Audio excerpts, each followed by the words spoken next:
Banco Máxima, que era o nome anterior, foi comprado pelo Vorcaro em 2020, 2019.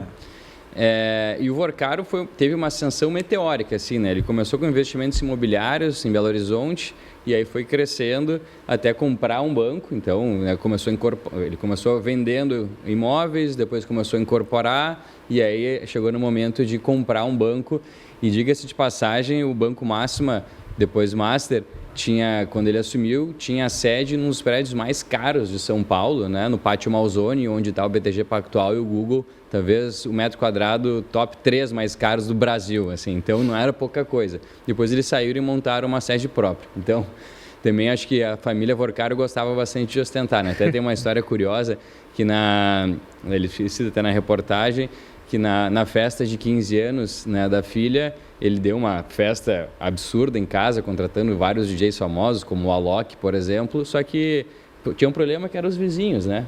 Aí ele pagou uma diária no Fazano para todos os vizinhos, para os vizinhos não se incomodarem com o barulho da festa. 15 milhões a festa. Exatamente. Então, assim, tinha hábitos caros, como aviões de 200 milhões de reais, enfim, tinha coisas que chamavam a atenção.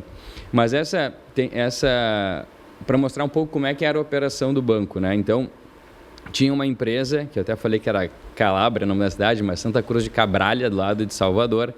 E aí ele cita aqui nessa reportagem que eles queriam, né, uma empresa com sede nessa cidade, queria queria um empréstimo, mas não tinha ali lastro para esse empréstimo. Eles tinham um terreno pequeno nessa lugar, não era tão pequeno na realidade, mas que tinha uma avaliação de 500 mil reais.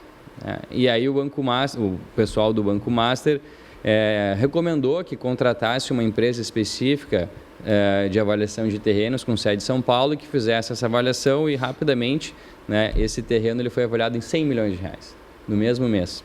Então, sim, uma variação um tanto quanto relevante, né? Naturalmente, o Banco Master aceitou esse terreno como garantia para fazer empréstimos para essa empresa. Então, esse tipo de operação era relativamente comum dentro do Master. E aí é o que surge alguns problemas, né?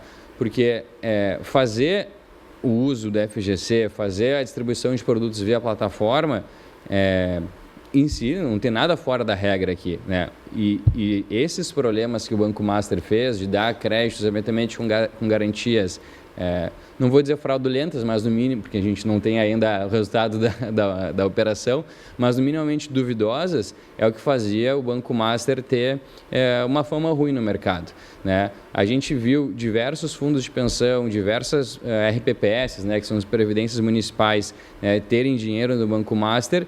E, curiosamente, tinha uma pressão muito grande, né, dos políticos para tentar salvar o Banco Master. Até os auditores do Banco Central que fizeram a auditoria, todos eles relataram, isso está público nos autos do processo, até no Valor Econômico saiu, de que eles nunca tinham tomado uma pressão política tão grande para aprovar as coisas pró-Banco Master. E, inclusive, quando saiu o resultado da negativa, né, pelo Banco Central, porque o CAD aprovou a venda, né, do Banco Master para o BRB, ao mesmo tempo, teve uma PL, né, a ser votada na Câmara dos Deputados, e que foi aprovado o regime de urgência para essa votação, mas ela não foi votada, que é uma possível demissão de funcionários do Banco Central. Então, assim, tu vê que estava todo mundo envolvido nessas questões. Então, por mais que a gente tenha diversas coisas duvidosas para falar das ações operacionais do Banco Master, a gente vê que não era só esse problema, que tinha muita gente por trás apoiando o Banco Master. E eu só queria comentar mais uma coisa antes de passar para o meu colega, de alguns nomes curiosos que estavam na folha de pagamentos do Banco Master. Ricardo Lewandowski, Henrique Meirelles, ex-presidente do Banco Central, Gustavo Loyola, Viviane Barsi de Moraes, esposa do Alexandre de Moraes, e Michel Temer. Todos esses nomes estavam ou estiveram em algum momento na folha de pagamentos do Banco Master. Eduardo, isso não passou batido pelo Banco Central, né? Que no ano passado deu uma espécie de ultimato, ou vocês resolvem essa situação ou vão para liquidação. O que a gente pode dizer sobre esse fim do Master? Demorou demais? O Banco Central devia ter agido antes? Ele tomou o procedimento correto? Olha, assim, Ele tomou o procedimento correto, mas na minha avaliação demorou demais, porque, inclusive, como o Matheus colocou, já existiam reportagens, já existiam sinais no mercado de que aquela estratégia muito arrojada, né, poderia constituir uma fraude, poderia constituir, inclusive, uma gestão temerária do banco, né, que também é um tipo ilícito importante. E essa questão do luxo, né, da família Vorcaro, isso nos leva para um ponto muito importante também, que é avaliar quem ganhou e quem perdeu nessa história, né? Porque, embora seja o maior resgate que o FGC já fez na sua história, utilizou praticamente 1/3, né, do patrimônio do fundo para essa finalidade, ainda existe aí um colchão de pessoas que teve um prejuízo efetivo. Exato. Né? Então, se eu não me engano, se não me falha a memória, são cerca de 12 bilhões ou até mais que não serão resgatados pelo FGC. Por conta de um investimento maior. Por conta de um investimento maior, exatamente. Então, assim, e isso nos leva a pensar, além de, né, no grupo de pessoas que acabou perdendo efetivamente, nos leva a pensar em quem ganhou, né, nessa história toda. A família Vorcaro muito provavelmente perderá esses bens aí no procedimento de liquidação, né?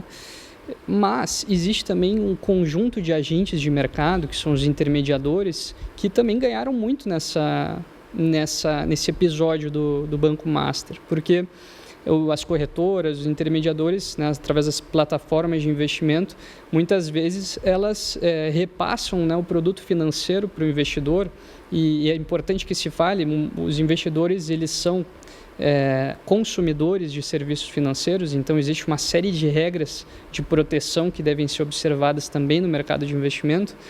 Repassa esse produto financeiro sem uma avaliação concreta dos riscos, né?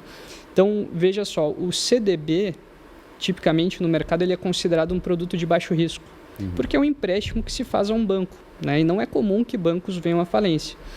Acontece que no caso do Banco Master, como o Matheus colocou, nós já tínhamos uma série de elementos que indicavam que poderia haver um risco extraordinário nesse caso. E muitas plataformas de investimento, quando tinham inclusive na sua plataforma a opção do investidor selecionar os CDBs de acordo com a rentabilidade e ver quais que tinham a maior rentabilidade.